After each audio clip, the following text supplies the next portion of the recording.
जय हिंद, नमस्कार। मैं अंबर जैदी स्वागत करती हूँ आप सबका एक बार फिर से हमारे आज के कार्यक्रम में। और आज एक बार फिर से हमारे साथ मौजूद हैं कर्नल अजय रैना, जिनको आप बार-बार बहुत सारे प्लेटफ़ॉर्म्स पर देखते हैं। सर की जो एनालिसिस है वो बहुत ज़बरदस्त होती है। बहुत-बहुत स्वागत है सर आपका। जय हिंद, नमस्कार। धन्यवाद अंबर जी, जय हिंद, नमस्कार। बहुत धन्यवाद सर। अभी बीते दिनों जो दोहा समिट हुई वहाँ पर पाकिस्तान ने अरब इस्लामिक नेटो का जो ख्वाब था वो पुश किया। फिर सऊदी और पाकिस्तान के बीच में डिफेंस पैक्ट हुआ। उसके बाद हूतीज़ का रिएक्शन आया और खबर ये भी आ रही है कि पाकिस्तान जो है, जो सऊदी यमन बॉर्डर है वहाँ पर अपने ट्रूप्स भेजने वाला है। तो ये जो सिचुएशन डेवलप हो रही है, इसको आप अगर हम भारत के लिए जो सिक्योरिटी इम्प्लिकेशंस हैं या फिर जो ये एक इस्लामिक नेटो बन रहा है, इस्लामिक किस तरह से क्या-क्या आप इसको कैसे भाँप पा रहे हैं? कितना सीरियस होने वाला है या फिर ये महज़ एक ऐसे ही इसको प्रोजेक्ट किया जा रहा है? अंबर जी देखो, हम एक चर्न के टाइम पे रह रहे हैं जहाँ हर चीज़ एक मिक्सर ग्राइंडर में घूम रही है।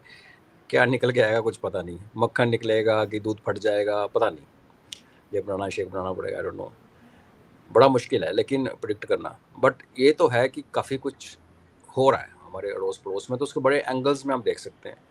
टेक्निकली देखें तो पाकिस्तान अगर ये कह रहा, लोग जो कह रहे हैं कि वो सऊदी अरेबिया अरब को न्यूक्लियर अम्ब्रेला या प्रोटेक्शन देगा, तो वो टेक्निकली नहीं दे सकता क्योंकि वो नॉन प्रोलिफरेशन का सिग्नेटरी है और उसमें सीधा क्लॉज है जिस एक न्यूक्लियर कंट्री जो है वो किसी नॉन न्यूक्लियर कंट्री को ना तो टेक्नोलॉजी ट्रांसफ़र कर सकती है न्यूक्स की, ना न्यूक्स भेज सकती है, ना ऐसी कोई प्रोटेक्शन दे सकती है। अब ये यूएसए पे लागू नहीं है, बाकी सब पे है। तो जो एनपीटी और जो बाकी इसके 3-4 ट्रीटी साइन कर रखी हैं, तो टेक्निकली गलत है। दूसरा कि अगर ये डेमोक्रेसी होती तो नेचुरली हम इसको इसमें लिखा क्या गया है, ये एग्रीमेंट है कि डील है, ये भी पता नहीं है क्योंकि किसी ने इस डॉक्यूमेंट को देखा नहीं। और इसका रीज़न ये है कि ये सीधा government to government basically Pakistani army और सऊदीज़ का हुआ है। अदरवाइज डेमोक्रेसी के हिसाब से अगर पार्लियामेंट में जाता रेटिफाई होने के लिए जाना चाहिए अब, तो हमें पता चलता है इसमें है क्या। तो वो पॉसिबिलिटी बड़ा रिमोट है, लगता नहीं आएगा, और आएगा भी तो हो सकता कुछ कटफटा के आए पब्लिक कंजप्शन के लिए, बाकी चीज़ें ना हो। देखने वाली बात यह है कि जो सऊदीज़ ने हमेशा पाकिस्तान की हेल्प की है, पैसे करके उसके इमरान खान को भी प्रॉप अप किया था, फिर जो भी चलता रहा, तो इनको कोई डील या एग्रीमेंट साइन करने की ज़रूरत थी नहीं। जैसे हमारा सिंदूर शुरू हुआ तो टर्की बिना डील किए ही साथ खड़ा हो गया, अजरबैजान भी चूं चूं करने लगा। तो ये एक लेवल पे ऑप्टिक्स भी है। और प्रैक्टिकली देखा जाए, जो जो हम मैटर करता है, जो आपका क्वेश्चन है कि कोई कर क्या सकता है, कल हम अगर पाकिस्तान को ठोकना शुरू करेंगे ऑपरेशन सिंदूर कंटिन्यू करके, तो क्या सऊदीज़ उनको बचाने आएंगे? और सऊदी से हम अपना कोई आंकड़ा नहीं है 36 का, हमें को लड़ने की ज़रूरत नहीं है। अगर कोई और ठोकता है सऊदीज़ को, ईरान, तो क्या पाकिस्तान में औकात है कि वो ईरान के ऊपर अटैक करे? तो ये कुछ ऑप्टिक्स है और कुछ इसमें ग्राउंड रियलिटीज़ हैं। ग्राउंड रियलिटीज़ ये हैं कि पूरे अरब में हम सब जानते हैं जो ख़ानदानी रूलर हैं, रॉयल डायनेस्टीज़ हैं, तो उनको हमेशा अपनी इनसिक्योरिटी दिखती है। तो उन सब ने क्या किया है कि अमेरिका के डॉलर को मजबूत करने के लिए बोला हम क्रूड ऑयल बेचेंगे सिर्फ डॉलर्स में। ये हो गया गिव। टेक क्या है कि अमेरिका उनको प्रोटेक्ट करेगा। तो सब ने अपने अपने कोई गिफ्ट दे रहा है, कोई जहाज़ दे रहा है, और कुछ वैसे ही इन्वेस्टमेंट करके अमेरिका की प्रोटेक्शन और पैसा दे के उनके बेसिस बना रखे हैं। तो गल्फ़ में ऑलमोस्ट हर कंट्री में कहीं एयर बेस है, कहीं लिली पैड है, कहीं प्रॉपर बेस है अमेरिका का। ये सब होने के बावजूद, और दोहा उनमें से सबसे रिच है और दोहा अमेरिका का बहुत क्लोज है। अल जज़ीरा जो अमेरिकन इन्वेस्टमेंट से CIA की इन्वेस्टमेंट, वो दोहा के अंदर है। और हमास लीडरशिप को कतर में शिफ्ट करने का श्रेय भी अमेरिकन को जाता है, क्योंकि हमास अमेरिका और इसराइल ने मिलकर बनाई थी, और बाद में जब एक टाइम आया जब उनको सीरिया में प्रेशर पड़ा तो उनको हटा के उन्होंने वहाँ सेटल किया। अब मज़े की बात है कि जो आपको प्रोटेक्ट कर रहा है उसी का एक और दोस्त उठता है, इसराइल। वो सऊदीज़ के ऊपर से उड़ता हुआ जाता है, और सऊदीज़ का एयर डिफेंस जो है उसमें भी अमेरिका कंट्रोल करता है। इन्होंने के बेचारे सऊदीज़ क्या करेंगे, उनको वो पैसा फेंकते हैं, नए नए जहाज़ खरीद लेते हैं, पायलट पाकिस्तान से जाते हैं। बिकॉज सऊदीज़ बेसिकली वही जो ऊँट पे घूमने वाले हैं ना, वो ऊँट वाले ही हैं। उनकी टेक्निकल जो प्यार होता है ना, कि आप साइंटिफिक कम्युनिटी होती है, कई लोग लड़ाके होते हैं, तो हाँ, लड़ाकों की तरफ इनको देखो तो सही है। अगर आप ये एक्सपेक्ट करो F-35 उड़ाएगा एक शेख, तो क्या जरूरत पड़ी है? वो ऐश कर रहा है अपनी हैरम में, उसको फुर्सत ही नहीं है, वाई शुड ही? वो अपने तो शर्म में टाइगर बिठा के ऐश करते थे। हाँ, ऐश करते हैं वो, ये कुछ करते रहते हैं। और पाकिस्तानियों को बोला तुम आओ जहाज उड़ाओ हमारे, हम F-35 खरीद के ला रहे हैं, तुम उड़ाओ आके। तो ये तो उनका हाल है। तो चलो, उसको सऊदी से आया, फिर उसने आके ठोका दोहा में, हिट मारा। जब उसको तेल की रिफ्यूलिंग की जरूरत पड़ी तो उसका रिफ्यूलर जो था ब्रिटिश वो भी दोहा से टेक ऑफ करता है। मतलब ये तो बहुत ज़्यादा जिल्लत वाली बात है ना, कि आपका दोस्त है, आपकी प्रोटेक्शन के लिए बैठा है, बेस लगा के बैठा है, आप नूरा कुश्ती करते रहते, सब पता है, पर इतना तो नहीं करना चाहिए ना, कहीं और से आया था रिफ्यूलर। तो ये एक ज़मीनी हकीकत है जिसमें लगता है कि फिर कई लोगों को लग रहा है भाई ये अमेरिका तो वैसे ही, जो हमारे साथ भी हुआ है इसको भी दुनिया देख रही है ना, कि हमारे साथ एक अच्छा बैलेंस्ड बराबरी का रिलेशन था कुछ हद तक, और कैसे इसने टर्न अराउंड मारा है। और एक टेररिस्ट कंट्री, चाहे इस्लामिक वर्ल्ड हमें कुछ बोले ना बोले, पर जो इनका जिनका OCI में जो हाल होता है पाकिस्तान का, अभी जो मीटिंग हुई थी GCC में, ये तो इन्वाइटेड ही नहीं था, शाहबाज शरीफ तो पहुंच गया था बाद में। तो ये वो देखा तो उनको एक कोई हार्म नहीं है सोचने का कि भाई अमेरिका फिर डिच मारेगा, तो एक ऑल्टरनेट ढूंढते हैं। मगर प्रॉब्लम क्या, ऑल्टरनेट आपने ढूंढा क्या? जब आपके पास आर्मी नहीं है ना, सऊदीज के पास है, ईरान को छोड़ के गल्फ स्टेट्स में किसी के पास ढंग की फौज नहीं है, तो आप क्या सोच रहे हो? आपने एक न्यूक्लियर पावर को गले लगा लिया कि कल को मेरे पे अटैक करेगा तो ये पाकिस्तान के न्यूक मारेगा, स्टार्ट करके न्यूक से स्टार्ट करेगा, क्योंकि एयर फील्ड उन्होंने तोड़ रखे हैं, इनके 11-12 जहाज गिरा रखे हैं। और अगर ये फेज़ अगर मिल गया करने का एक मौका और, तो इस बार तो टोटल क्रिपल हो जाएगा पाकिस्तानी एयरफोर्स, वो मैं आपको गारंटी देता हूँ। हमारी भी कैजुअलिटीज़ होंगी, वो ठीक है, पार्ट ऑफ वॉर, लेकिन उनका कुछ बचेगा नहीं। तो उसके साथ पैक्ट करके करना क्या चाहते हो? एक व्यू ये कहता है कि शायद पाकिस्तान फैसिलिटेट कर रहा है, जैसे पाकिस्तान ने 71 में अमेरिका और चाइना की दोस्ती करवाई थी, और चाइना और सऊदीज़ पहले ही दोस्त हैं। इनफैक्ट जब अब्राहम अकॉर्ड नहीं चल रहे थे, तो चाइना ने सऊदीज़ और ईरानियंस को इकट्ठे बिठा के हाथ मिलाया था, दोस्ती करवाई थी।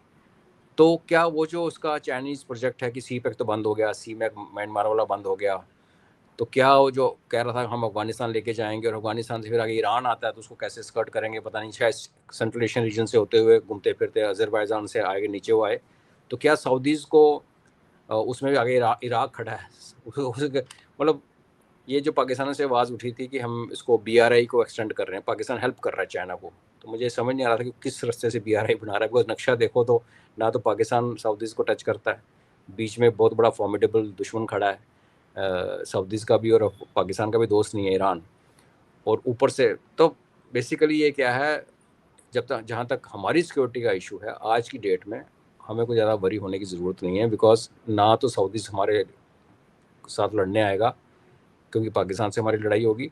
हो सकता है जो उसके पास मॉडर्न जहाज़ हैं अमेरिकन, जिसको पाकिस्तानी पायलट ऑलरेडी उड़ाते हैं, शायद वो आगे पार्टिसिपेट करें, उसको आप रूल आउटिंग कर सकते हैं।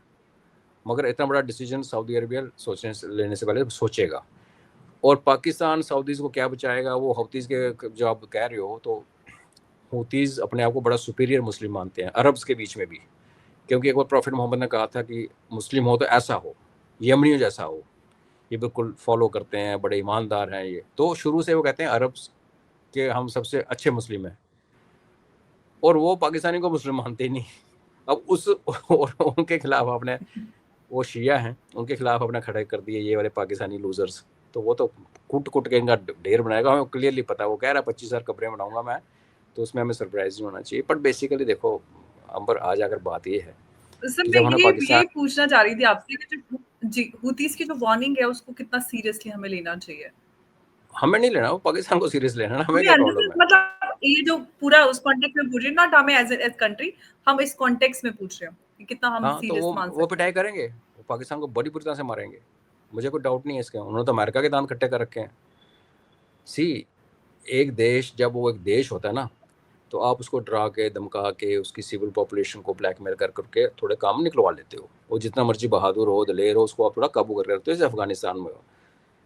हूतीस को भी चल रहा था, कभी सऊदी से लड़ाई शुरू हो गई, कभी अमेरिकन आ गए। जब अमेरिका ने इनके साना के अंदर, कैपिटल के अंदर स्ट्राइक करनी शुरू की, सिविल मारने शुरू किए ना, तो ये डिस्पर्स हो रखे हैं।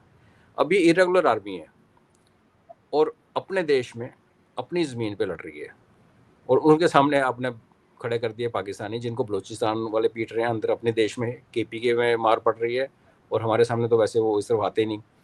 तो आप खुद ही इमेजिन कीजिए कि उनको वार्निंग देने की जरूरत नहीं थी, जिन्होंने वेस्ट कर दिया, उन्होंने पीटना तो उन्होंने है ही है। ये तो मतलब इससे फॉरगॉन कंक्लूजन है। लेवल बढ़ा दिया पाकिस्तान का एक्चुअली उन्होंने।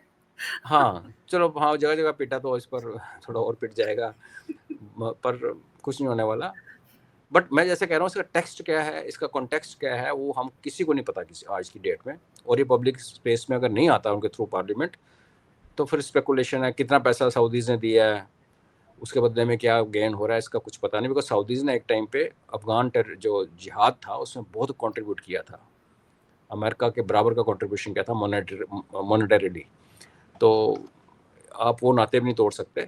क्या खिचड़ी पक रही है, जो आपने शुरू में एक स्टेटमेंट दिया था कि पूरे इस्लामिक वर्ल्ड की एक फ़ौज बना के, जिसको इस्लामिक नेटो का नाम दे रहे हैं, मे भी उसको 10-15 साल लगेंगे, लेकिन क्या अमेरिका वो बर्दाश्त करेगा, क्या हम बर्दाश्त करेंगे? क्योंकि अगर इस पूरी इक्वेशन में से, पूरे ड्रीम में से आज आप पिटाई कर दो पाकिस्तान की और उसको ट्रिपल कर दो और पाकिस्तान के टुकड़े टुकड़े हो गए, तो उसके बाद क्या बचेगा? कौन सा एटम और कौन सा बॉम्ब और कहाँ पे क्या? तो बट चलो वेट करते हैं। किसी भी चीज़ को एडवांस, किसी ऐसी वाली डेवलपमेंट को ऐसे ब्रश साइड नहीं कर देना चाहिए कि कुछ नहीं होने वाला, ऐसा नहीं है। पर मुझे लगता नहीं कि प्रैक्टिकली हमारे ऊपर कुछ आज की डेट में होने वाला है। बिकॉज मैं आपको एक सिचुएशन भी बताता हूँ। चलो, एक तो जहाज आ गए, चलो। दूसरा, पाकिस्तान को सबसे ज़्यादा किल्लत क्या है? उनके चीफ ने कहा था बाजवाना कि हमारे पास 3 दिन के लिए लड़ने के लिए तेल है, उसके बाद तेल नहीं है हमारे टैंकों में डालने के लिए। तो सऊदी क्या और करेगा? जंग लग रहा है, उन्होंने ये तक बोला। एनर्जी दे नहीं, सऊदी एनर्जी देगा, उनको देगा तेल। जी। लेकिन फिर हम ये क्यों बोलते हैं कि जब वो सऊदी शिप तेल लेके कराची या इधर ग्वादर में आएगा, तो उसको हमारी नेवी नहीं मिलेगी रास्ते में हेलो बोलने के लिए? अगर कल को ऐसा कुछ कॉन्फ्लिक्ट होता है हमारा पाकिस्तान के साथ, तो नेवी ने तो उसका कराची और जो ग्वादर अगर ये यूज़ करते हैं, उसका ब्लॉकेट लगना ही लगना है। ये तो हर बार लगा है, 71 में लगा, 99 में लगा। तो फिर सऊदीज क्या करेंगे? हमसे लड़ेंगे। तो आई थिंक ऐसे ही है, खुश फहमी है, पैसे पुसे कुछ चेंज हुए होंगे आपस में। और Saudis if they want to tell us कि अगर तुम हमारे नहीं हो, हमारा ही पैसा लेके हमारे दोस्त को पिटवा रहे हो, तो फिर हम कुछ और देखते हैं। तो कई बार ये हम भी सिग्नलिंग भी अपने होती है। ऑप्शंस एक्सप्लोर करें। या तो उससे यही मैं पूछना चाह रही थी कि आखिर ये जो सऊदी पाकिस्तान के बीच में जो पैक्ट है, ये सिर्फ ये पैक्ट ही है, या फिर सऊदी कुछ और इससे करना चाह रहा है? क्या रीजनल डोमिनेंस शो करने की कोशिश कर रहा है, या फिर और कुछ, जैसा कि आप कह रहे हैं इसके पीछे कुछ और भी हो सकता है? देखिए, ये तो ये भी नहीं पता कि पैक्ट है कि एग्रीमेंट है। दोनों में फ़र्क है कमिटमेंट का। और अगर ये पैक्ट जी। है भी, तो अगर सऊदीज़ को ये लगता है, देखो हमने, आप तो छोटे हो ना, हमसे बचपन में हम जब पढ़ते थे, हमारे हिंदी की बुक में ना एक स्टोरी थी छोटी सी, कि एक खेत में फसल उग रही होती है, गेहूँ जब समथिंग, उसमें चिड़िया का एक फैमिली रह रही होती है। छोटे छोटे बच्चे होते हैं जो बिल्कुल उड़ नहीं सकते, और माँ होती है उनकी। तो एक दिन किसान आता है अपने बच्चों को लेके, बोलता है पक गई, अभी गेहूँ पक गया, अभी काट लेंगे। तो माँ जब खाना लेके शाम को वापस आती चिड़िया वाली, तो बच्चे बड़े वरीड होते हैं, कहते हैं हम तो उड़ नहीं सकते, ये तो फसल काट देंगे, तो फिर हम कहाँ जाएंगे? तो उसने कहा क्या हुआ? उसमें बोला ऐसे ऐसे आया था किसान, और उसने कहा था ये अभी पक गई है फसल, अभी हम इसको फलाने फलाने को बोल के कटवा लेते हैं, थोड़ा अमीर टाइप होगा। उसने बोला नहीं, डोंट वरी, अभी है टाइम। 2 दिन बाद वो फिर आता है, फिर कहता है यार बिल्कुल ही पक गई, अब तो काटने का टाइम आ गया, चलो उसको बोलो काट दो। तो माँ शाम को आती है, बच्चे फिर सुनाते हैं, वो कहती है अभी भी टाइम है। और फिर 3-4 दिन के बाद वो फिर आता है और कहता है यार ये तो को मिल नहीं रहा, खुद ही काटनी पड़ेगी। और बच्चे जब शाम को माँ को कहते हैं, माँ कहते हैं अब हमें उड़ना पड़ेगा, तब तक बच्चों को उड़ने की काबिलियत आ गई होती है, अगले दिन उड़ जाते हैं। कहने का मतलब है कि अपना फटे में ना खुद ही टांके लगाने पड़ते हैं। अगर सऊदीज़ को ये लगता है कि उनकी लड़ाई में ईरान के साथ या इसराइल के साथ, जो कि लाइकली नहीं है, पाकिस्तान बीच में कूदेगा। मैं तो आपको एक और थ्योरी बताता हूँ। ये ऐसा कॉन्स्पिरेसी तो नहीं है कि पाकिस्तान को ख़त्म ही करना है, क्योंकि इसको कहीं फंसाओ और इसराइल इसको तोड़ दे। एक्चुअली सर मेरे मन में यही ख्याल आ रहा है तब से कि कहीं पाकिस्तान की सुपारी तो नहीं दे दी गई है। क्या पता, आई मीन इसलिए मैं शुरू में कहा था, बिना हमें टेक्स्ट और कॉन्टेक्स्ट के ना, हम बस गपशप ही मार सकते हैं। फिलहाल है कि गपशप ही चलने दो, बाद में देखेंगे कुछ सामने आता है तो। जी फिलहाल तो सर गपशप वाला ही माहौल है पाकिस्तान को लेकर, इससे ज्यादा बात भी क्या की जा सकती है। जी सर ये हम भारत के उससे कॉन्टेक्स्ट से बात कर रहे थे कि क्योंकि इमीडिएट थ्रेट इसमें कहने के लिए तो इसराइल के नाम पर ही बनाया गया है, लेकिन इसमें ईरान और भारत के लिए भी इनडायरेक्टली सिक्योरिटी जो इम्प्लीकेशंस हैं वो आ सकते हैं। भारत सर क्या मल्टी फ्रंट जो है उसके लिए रेडी है? देखिए, इजराइल ने कभी सऊदीज को नहीं कहा कि हम आपको मारने आएंगे। ये वही बात है कि पुतिन आगे हमारा यूरोप कब्जा कर लेगा, ये स्टैमर रोज कहता रहता है, जिसके पास 25 टैंक बचे हैं यूके में टोटल और लड़ना चाहता है यूक्रेन में। तो ये कहता है हवा बना के रखते हो। इसराइल ने इनको कभी नहीं धमकाया। इसराइल को इशू था दोहा में, बिकॉज हमास की टॉप लीडरशिप वहाँ बैठी रही बड़े साल, और आज भी उनका स्पोक्स पर्सन वहाँ पे डील की नेगोशिएशन के लिए आ रहा था। और शायद इसराइल चाहता नहीं कि सीज फायर हो, जब तो गाजा को अपने तरीके से जो भी करना चाहता करना दे। अब उसको पकड़ के अगर ये कहना चाहते हैं कि हमें इजराइल से खतरा है और इसलिए हमने पाकिस्तान को साथ में लिया, तो वो एक पॉसिबिलिटी रूल आउट कभी नहीं कर सकते जियो पॉलिटिक्स में। बट हमारी जहाँ तक बात है, तो जो मल्टीपल फ्रंट की बात आपकी है, और ये इमीडिएट फ्यूचर में हमारा जो क्लैश पॉसिबल है वो पाकिस्तान के साथ है, क्योंकि चाइना पीछे हटा हुआ है। बांग्लादेश के साथ जो होगा वो तो क्लैश नहीं कह सकना, उसको पिटाई होगी, वो तो वन वे ट्रैफिक है। बांग्लादेश से औकात हाँ, नहीं है। मतलब उससे तो मतलब ऐसे ही है, चलो साइड किक अचार मेन डिश के साथ। तो इस हालत में मेरे को कोई तीसरा फ्रंट खुलता हुआ नजर नहीं आ रहा। बट आज हमारा चाइना दोस्त है, 5-7 साल के बाद हम जब ऊपर चले गए होंगे और चाइना और नीचे आ रहा है, एज पर सम ऑब्जर्वर, मेरे को उसकी कंफर्म नहीं है, पर मान लेते हैं, क्योंकि जो भी चीज़ जी ऊपर जाती है नीचे तो आती है। काफ़ी देर से जी ऊपर सर, गया था तो डेट टू नीचे तो। जीडीपी 300% प्लस प्लस चल रहा है उनका, तो of course economy okay, decline पे तो है। डिक्लाइन पे है, तो 5 साल बाद ये हो सकता है कि हम बड़ा स्ट्रॉन्गर हो जाएं आज के कंपैरेटिवली, और वो थोड़े वीकर हो जाएं। तो फिर ये जो एक नेक्सस बनता हुआ नजर आता है, जो कि टर्की का सपना है कि हम टर्की इस टाइम सीरिया को कंट्रोल कर रहा है प्रैक्टिकली। जब ईरान से पंगा शुरू हुआ था, सीरिया और ईरान के बीच में इराक आता है, तो वहाँ पे इनके एचटीएस के कार्टर आके इराक बॉर्डर पे बैठ गए थे, ready to get into Iran if told. तो और अजरबैजान के साथ ये जो ट्रंप ने वो बेसिकली वो क्या था, अजरबैजान को टर्की के साथ मिलाने के लिए उसने वो ट्रंप कॉरिडोर का कर दिया। तो एक लार्जर परिप्रेक्ष्य में देखेंगे और आने वाले 5-7-10 साल के बाद देखोगे, तो आप इसको रूल आउट नहीं कर सकते कि एक खिसियाई हुई बिल्ली, क्योंकि जब वेस्ट एशिया में बैठे हैं, हम एशिया के सेंटर में बैठे हैं, मैं अपने आप को साउथ एशिया नहीं कहता, तो जब एशिया की पावर स्ट्रगल चलेगी और हमारे ईस्ट में फिर आगे चाइना और नॉर्थ में चाइना है, तो वो जो तो उस गेम में आपको पता नहीं कि चाइना जिसकी पॉलिसी रही है कि कभी वो लड़ता नहीं है, कोशिश करता लड़ाई ना हो, वो लड़ाई अवॉइड करता है। तो चाइना जैसा शूट कंट्री अगर हमें सॉर्ट आउट करना चाहता है बिना लड़े, तो उसके पास एक बड़ा सिंपल सा हथियार है कि उसने टर्की को ऑन बोर्ड लेना है। सीरिया में चाइना का पहले भी होल्ड था, ईरान में इनका होल्ड है, तो हो सकता है और ईरान में कोई अगर रजीम चेंज कर गया या कुछ वहाँ सिविल वार होगी, तो 5-7 साल में आपको सरप्राइज नहीं होना चाहिए कि सारे के सारे उठ के हमारे ऊपर आए चाइना के कहने पे। खुद नहीं आएंगे, हमने किसी का क्या बिगाड़ा है। लेकिन अगर हम ये सोचें कि मंदिर बन के वहाँ पे सब ठीक हो गया और आने वाले 50 साल सब ठीक रहेगा, ऐसा कुछ नहीं है। मंदिर एक बिजनेस प्रपोजल है, क्योंकि सबको पता है कि जब ये जो भी टेंशन चल रही है या ख़त्म होगी या नहीं होगी, तो भारतीय लोग सबसे ज़्यादा ट्रैवल कर रहे हैं इंटरनेशनली हॉलीडेइंग के लिए आज की डेट में। बाकी लोगों के पास ना पैसे बचे हैं, क्योंकि जहाज़ ही नहीं उठ रहे।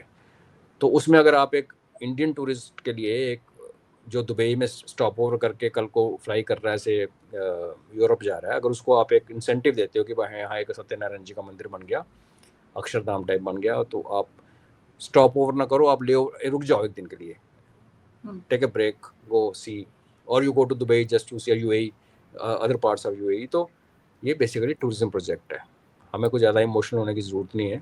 हर बंदा अपने फ्यूचर इनकम के बारे में सोचता है। तो क्या उस पर हम ये मान के चलें जब उन्होंने मोदी जी को बड़ा अच्छा अवार्ड दे दिया टॉप, तो वो ऐसा कुछ नहीं होता। जब इंटरेस्ट आते हैं, क्योंकि देखो सऊदी अरब हमारे साथ बहुत अच्छा रहा है, लेकिन सऊदी अरब का पंगा था बाइडन के साथ, तो ये अमेरिका को आंखें दिखाने लगा था और चाइना की गोद में बैठ गया था, और चाइना ने इसको ईरान से हाथ मिलाया। अभी 2 साल पहले की बात है। जैसे ट्रंप आया, सऊदीज भी चूं चूं करने लगे, बिकॉज सऊदी का जो प्रिंस मोहम्मद बिन सलमान है, उसका डायरेक्ट इन्वेस्टमेंट है ट्रंप के साथ कंपनी में, फाइनेंशियल इम्प्लीकेशन है उसकी। और जब भारत ने तेल खरीदा रशिया से इतना ज़्यादा, तो जो सऊदीज की ग्रिप थी ऑयल ट्रेड के ऊपर, वो हिलती हुई नज़र आ रही है। तो आज सऊदीज चाहें भी तो भी बड़ी हमसे एक पॉइंट के आगे दोस्ती नहीं करेंगे, बिकॉज उनको अपना तख्त हिलता हुआ नज़र आ रहा है। बट सऊदीज ने मीनवाइल जब हमारे अच्छे दोस्त थे, तो यहाँ बहुत बड़ी इन्वेस्टमेंट कर दी भारत में ऑयल स्टोरेज की, अब अगर वहाँ से हटता है पीछे तो अपना नुकसान करवाएगा, क्योंकि उसका पैसा काफ़ी लग चुका है। तो एक ट्रिकी सी सिचुएशन में हमेशा हर एक इसमें कहता हूँ, अंबर जी, आई थिंक आपके साथ भी कहा है मैंने कि आने वाले 2-3 साल जो है ना, ये बड़े ही टर्बुलेंट, अनप्रिडिक्टेबल से होंगे। कौन कहाँ जा रहा है, कैसे मुड़ रहा है, कौन दोस्ती तोड़ के दोस्तियाँ बना रहा है, कहना बहुत मुश्किल है। उसके बाद जब एक स्टेबिलिटी आएगी, अगर आई तो फिर शायद it will be easy to predict. आज की डेट में प्रिडिक्ट करना बहुत मुश्किल है, रीड करना भी बहुत मुश्किल है। जी। बिल्कुल सर, इतने फास्ट पेस्ड जियोपॉलिटिकल डेवलपमेंट्स हो रहे हैं जो सोच भी नहीं सकते। तो ये कह सकते हैं जैसे कि आपने कहा सर, आने वाले 2-3 साल बहुत अनप्रेडिक्टेबल हैं, तो हम एक ट्रांजिशन फेज कह सकते हैं कि ट्रांजिशन फेज में है, जो ग्लोबल वर्ल्ड ऑर्डर चेंज हो रहा है। लेकिन एब्सोल्युटली। सर अगर हम इंटरनेशनल प्लेयर्स की बात करें, जैसे यूएस है, ईरान है, क्योंकि कहीं ना कहीं ईरान भी इसमें एक थ्रेट के रूप में माना जा रहा है, जो ये पूरा फ्रंट तैयार हो रहा है। ये सर इस स्टैंड ऑफ को देख रहे हैं, क्या ये कोल्ड वॉर स्टाइल एक प्रॉक्सी बैटल बन सकता है इस तरह का? देखिए अमर जी, कोल्ड वॉर ना कभी ख़त्म हुई नहीं थी। ये हमारी गलत फहमी थी। हमने कहा जी कोल्ड वॉर ख़त्म हो गई, रशिया यूएसएसआर टूटा। ख़त्म हो जाती अगर रशिया को जो 90 टूटने के बाद रशिया ने जो प्रपोजल दिया था नेटो को, अमेरिका को, कि हमें आप नेटो में ले लो। पहले उन्होंने बोला कि नेटो रखने का मतलब क्या है, अब हम तो खत्म हो गए, वारसा खत्म हो गया, तो तुम ठंड रखो। ये नहीं माने तो बोला कि हमें भी ले लो साथ में। उस टाइम अगर रशिया इनके साथ मिल जाता, वेस्ट के साथ, तो एक दुनिया शायद और पीसफुल होती, शायद, कहना मुश्किल है। तो हम मानते कि कोल्ड वॉर खत्म है। उसके बाद क्या हुआ, टसल चलती रही। ये यूक्रेन जो है, ये कोल्ड वॉर का तो एक नेट रिजल्ट ही तो है। उससे पहले सीरिया के अंदर रशिया और चाइना घुसे हुए थे, उनको यूक्रेन में फंसाया रशिया को, तो सीरिया में टर्की गेम खेल गया अमेरिका के कहने पे। लेकिन यहाँ पे था इन्फ्लुएंस, ईरान के अंदर रशिया का पूरा इन्फ्लुएंस था। हमारे साथ उनकी दोस्ती है, चाइना के साथ उनकी दोस्ती है, नॉर्थ कोरिया तो उनकी गोद में बैठ के लॉलीपॉप खाता है। तो ये ब्लॉक वाला सिस्टम, पावर का बैलेंस चल रहा था। हाँ, इतना कहते हैं ना, उतना इतना ज़्यादा नेकेड नहीं था जितना 90 से पहले था, लेकिन था। और आज भी वो होता हुआ देख रहा है। आप देखिए, अभी पीछे से लोगों ने बातें करनी शुरू की कि देखो जी, अमेरिका भी चाइना को ऑफर कर रहा है कि आधा देश, आधा ग्लोब तू संभाल ले, ईस्टर्न हेमिस्फेयर, और वेस्टर्न हेमिस्फेयर मैं संभालता हूँ। ये बड़ा, काफ़ी थियोरिस्ट ने ये चीज़ चलाई, कोई G2 बोलता है, Q2 बोलता है। और मेरा हमेशा ये कहना था, भाई क्यों? अमेरिका ये कह सकता है, वाकई कह सकता है, बिकॉज अमेरिका की काबिलियत अभी बची नहीं पूरी दुनिया को कंट्रोल करने के लिए। चाइना क्यों मानेगा भाई? चाइना डिक्लाइन पे है, लेकिन चाइना में इतनी हिम्मत है कि वो कहीं भी जाके कहीं भी कुछ कर सकता है, लड़ाई के बिना। वो बिना लड़ाई गेम खेलता है। तो अब देखिए वेनेजुएला, अमेरिकन गए, उन्होंने 2-4 बोट उनके गोलियां वोलियां मारी, उधर चाइना और रशिया वेनेजुएला के साथ खड़े हो गए। अब जब वेनेजुएला का तेल निकलेगा और चाइना खरीदेगा, या शायद हम भी खरीदें, तो क्या औकात रहेगी अमेरिकन की? तो सिर्फ ये समझने की बात है कि वो कोल्ड वॉर भी चल रही है, ये पावर गेम्स भी चल रही हैं। लड़ाई का जो रूप है, अब यूक्रेन एक एब्रेशन बन के आया, अदरवाइज अभी आप देखेंगे लड़ाइयाँ अलग लेवल पर लड़ी जा रही है। हमारे और यूएसए के आज ट्रेड की लड़ाई है, टैरिफ्स की लड़ाई चल रही है। यूएसए और पूरे नाटो का रशिया के साथ मिलिट्री वॉर चल रही है। चाइना के साथ अमेरिका का डायरेक्ट पंगा कहीं नहीं है, लेकिन दोस्ती भी नहीं है, और उनकी अपनी एक टसल चल रही है, बिकॉज उसके पास दुनिया का सबसे ज़्यादा फॉरेक्स रिजर्व है चाइना के साथ, आई थिंक $3 या $4 ट्रिलियन का। तो नेट नेट यही बन के आता है कि इस स्ट्रगल में या इस क्यास में जो देश अपना स्ट्रेटजिक ऑटोनॉमी बना के रखेगा, जो कि नॉन अलाइनमेंट मूवमेंट से अलग है। नॉन अलाइनमेंट में कहते हैं ना, दो बेक होता ना घर का ना घाट का। अभी क्या है कि हम अभी स्ट्रेटजिक ऑटोनॉमी में चले गए हैं कि हमने रशिया के साथ भी एक्सरसाइज की, उस टाइम पे अमेरिका के साथ भी एक्सरसाइज की। और जैसे CIA वालों ने अपने US मरीन उतारे अच्छा। बांग्लादेश और बर्मा में, हमने उतने ही बंदे 120 के 120 बिन के वहाँ पे ड्रॉप करा दिए।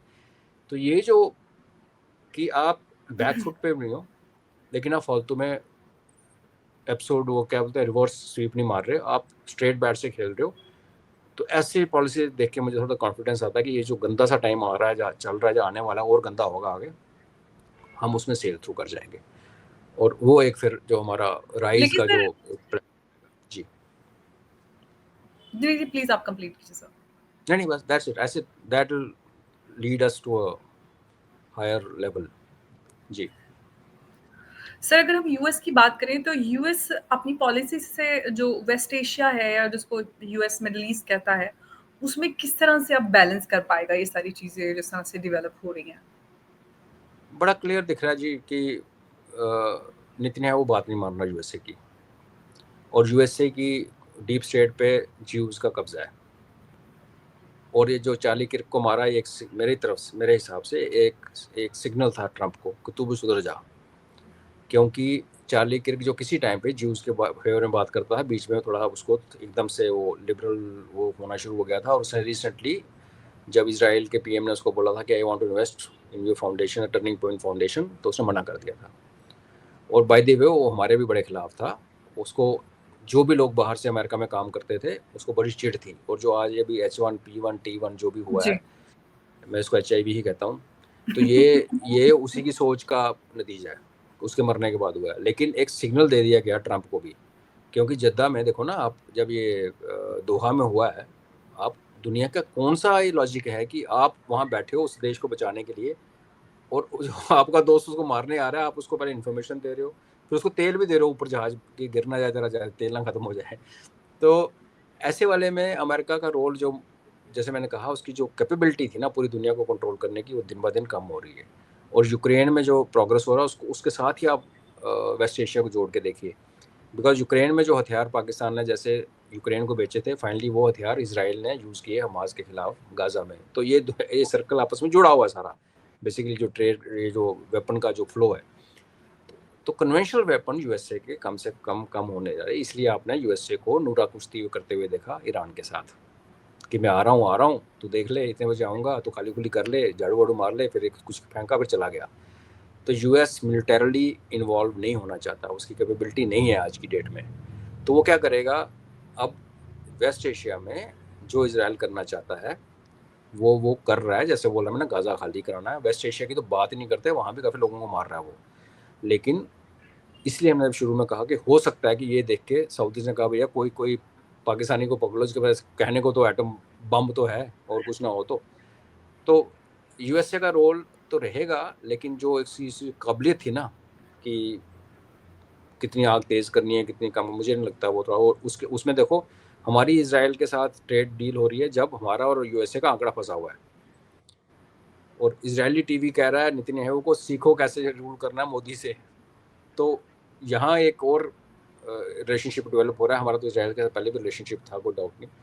तो यूएस का मैं थोड़ा सा रिड्यूस्ड रोल देख रहा हूँ। रशिया और चाइना ऑलरेडी सीरिया से निकल चुके हैं प्रैक्टिकली, उनका लास्ट रिजॉर्ट ईरान है। तो इसलिए फ्लैश पॉइंट एक ईरान पे आता है कि अगर यूएस चाहे इसराइल के कहने पे, या ट्रंप का अगेन लेफ्ट साइड बेड से निकला उठा सुबह और कुछ बोल दिया, उसने कुछ ऑर्डर दे दिया, तो यहाँ एक फ्लैश पॉइंट बनता है सेंट्रल एशियन रीजन के अंदर, जहाँ पे अजरबैजान के थ्रू ये अगर कैस्पियन सी से होता हुआ अगर ये कजाकिस्तान उज्बेकिस्तान में गैस के यहाँ पे बहुत भंडार है, वहाँ अगर यूएसए आना की कोशिश करेगा, सेंग मारने की कोशिश करेगा, तो वो चाइना और रशिया दोनों का बैकयार्ड है, वो एक फ्लैश पॉइंट है। वेनेजुएला की जो मैंने बात की, वो लेटेस्ट कैरिबियन के अंदर एक फ्लैश पॉइंट नया पैदा हुआ है पिछले 36 घंटे के अंदर। एंड बे ऑफ बंगाल, जिसमें म्यांमार में जो मरीन जो उतरे हुए हैं इसके बांग्लादेश पर, वहाँ से मैं वो अरकन आर्मी के साथ लड़के चाइना को निकालना चाहते हैं म्यांमार से, end of course south China. तो 5-6 जो फ्लैश पॉइंट्स ने पूरे ग्लोब को गिरा हुआ है, उसमें आई थिंक जो नियरेस्ट हमारे को इफेक्ट करता है वो अगर बे ऑफ बंगाल में फ्लैश होता है, दैट इज़ म्यांमार के आसपास, बे ऑफ बंगाल प्रॉपर या मलाक्का स्ट्रेट। इसलिए मुझे लगता है कि बोथ बिकॉज ऑफ हमारी सही अप्रोच एंड ये जो जोग्राफी बन रही है फ्लैश पॉइंट्स की, हमें कुदरत थोड़ा सा प्रोटेक्शन इस सब आग से थोड़ा दे दूर रही रख है। रही है। आग तो लगे, वो सेक तो आएगा, लेकिन इसमें मुझे लगता है कि भारत तो उभरता हुआ आएगा। और अगर आपका जो सवाल का मैं जवाब दूँ कि अमेरिका वो नहीं है जो 1990 में था, फिर वो चाहे वेस्ट एशिया के संदर्भ में बात कीजिए, चाहे यूक्रेन की बात कीजिए, चाहे साउथ चाइना सी की बात कीजिए, जी। It's a power on decline. जी। अ, जी। और सर मैं अगर पाकिस्तान की बात करूँ, पाकिस्तान इस पूरे उसमें कहीं न कहीं अपने आप को लीडरशिप पोज़ीशन में लाने की कोशिश कर रहा है, और वो पहले से ही है जो उम्मा का लीडर और ये सारी चीज़ें। और ये जो एक्सेस तैयार हो रहा है, इस सब में देखिए एक तरफ ये पाकिस्तान अमेरिका से भी संबंध उसके हो रहे हैं, चाइना से थे, चाइना पीछे हट रहा है, अब सऊदी के साथ ये defence pact and everything. Sir इसमें जिस तरह से पाकिस्तान अंदर आ गया है, पाकिस्तान के पास कोई एग्ज़िट पॉलिसी नज़र आती है या पाकिस्तान फँस रहा है इसके अंदर? पाकिस्तान का कोई स्केपगोट बनाया जाएगा? है ना एग्जिट पॉलिसी, जितने जनरल्स हैं और जिनके जो लीडर हैं एग्जिट कर जाएंगे पाकिस्तान को एक दिन इकट्ठे जहाज में बैठ के। उनकी एग्जिट पॉलिसी बड़ी क्लियर है। आपको क्या लगता है वो अपने उस हमारे प्राइम मिनिस्टर की तरह वो ये सोचते हैं कि मैं अपनी पर्सनल कास्ट के ऊपर अमेरिका से पंगे ऐसे ऐसे वाले लीडर हैं वहाँ पे? ऐसे होते तो किसी ज़माने में पाकिस्तान हमसे बेटर था इकोनॉमिकली। 70s हाँ जी। में पाकिस्तान जी। हमसे अच्छा था। और मुझे याद है, हम तो स्टेट में रहते हैं, बॉर्डर स्टेट में, जो हज के टाइम पे काफ़ी सारा सामान स्मगल होकर पाकिस्तान से भारत में आता था। उसमें एक बड़ी प्यारी सी पाकिस्तानी एक कॉटन थी जो शाइन करती थी। मेरे को याद है, मैं वाइट कलर की स्कूल की मेरी शर्ट होती थी तो उस कपड़े की बनी थी। तभी रिवाज था यहाँ पे। हमें यहाँ कुछ नहीं मिलता था तो सोने का वॉकमैन पाकिस्तान से आता था। सोना वोना तो आता ही था। तो अगर ऐसे ओके। देश, अगर ऐसे एग्जिट देश के लिए एग्जिट के बारे में सोचते हैं, देश को कैसे निकालेंगे, तो फिर पाकिस्तान वो होता जो हीरा मंडी है आज। तो उनका अपना पर्सनल एग्जिट प्लान तैयार है। बाकी अमेरिका का रूख एक ये फैक्ट है, जिस देश में अमेरिका ने पैर रखा उस देश का बेड़ा गर्क हुआ। चाहे वो इराक था, चाहे वो वियतनाम था, मार खा के निकले, लेकिन उस देश की भी तहस नहस करके। अफगानिस्तान देख लो, अफ़गानिस्तान से। अभी बांग्लादेश का ये हाल होना है। और और अफगान तो सर्वाइव पाकिस्तान की कर भी रहे बारी सर दूर नज़र नहीं आ वो तो है रही है। वो तो है ही है। तो सी अफगानिस्तान क्यों सर्वाइव कर गया? क्योंकि वो ये अफगान को एक कंबली दे दो, शॉल सी, टोपी हो और सूखी ब्रेड और नान मिल जाए तो वो चल जाता है, वो ही कैन सर्वाइव। ये पंजाबी निठल ये नहीं करने वाले। ये तो एग्जिट, हाँ आपने सही बोला, एग्जिट के लिए तैयार है। फाइनली पाकिस्तान का अंत अमेरिका की दोस्ती के कारण ही होना है। जी। बिल्कुल सर, मुझे इस पूरे डिस्कशन से ये कन्क्लूज़न समझ में आ रहा है कि ये कहीं न कहीं पाकिस्तान की सुपारी है। बलूचिस्तान तो समझिए अलग हो ही गया है और जो बाकी सिंध और वो सारी चीज़ें हैं, वो भी टूट जाएँगी और जिस तरह से पाकिस्तान आगे बढ़ रहा है इस राह में, तो पाकिस्तान का अंत एकदम तुरंत नज़र आ रहा है इस पूरी पॉलिसी से। बिल्कुल, ऐसे लग रहा है। आज उधमपुर में एनकाउंटर चल रहा है इस टाइम। और अगर मैं जी। रशियन प्यूटिन हूँ, जो मेरा प्यूटिन का सोचने का तरीका है, मैं तो मोदी साहब को बोलूँगा, यार ये इसी को बहाना कर और ऑपरेशन सिंदूर स्टार्ट कर दे। ना रहेगा बांस, ना बजेगी बांसुरी। आज पाकिस्तान है, कल 4 टुकड़े हो जाएं, फिर कर ले अमेरिका जिसके साथ ट्रेड डील करनी है, जिसका क्रिप्टो करना है। फिर वो जो 2 4 लाल बालों वाला वो नोच नाच के पता चला सुबह मेरी तरह गंजा हो गया। Because it can happen any time. और एज ए इंडियन मैं विश करता हूँ कि हो, ताकि ये जो नासूर जो हमें तंग करता है ना परमानेंट, इसका एक परमानेंट इलाज किया जाए। जब ये खत्म हो गिरा ना, जाए। तो जो इधर वाले अंदर वाले ना, जिनको आंखें वहाँ लगी रहती हैं कि उस ट्विटर पे क्या आया, वही लैंग्वेज यहाँ बोल रही है, उनकी भी सब ठीक हो जाएगा। तो बाकी देखते हैं, ईश्वर की इच्छा है। जी सर, बिल्कुल। बिल्कुल सर, बहुत धन्यवाद आपका सर हमारे साथ आज की इस चर्चा में जुड़ने के लिए। आपने बहुत बेहतरीन फैक्ट्स के साथ हमें इस पूरे मसले को समझाया। एक बार फिर से धन्यवाद। नमस्कार, जय हिंद, जय भारत। जय हिंद, जय भारत।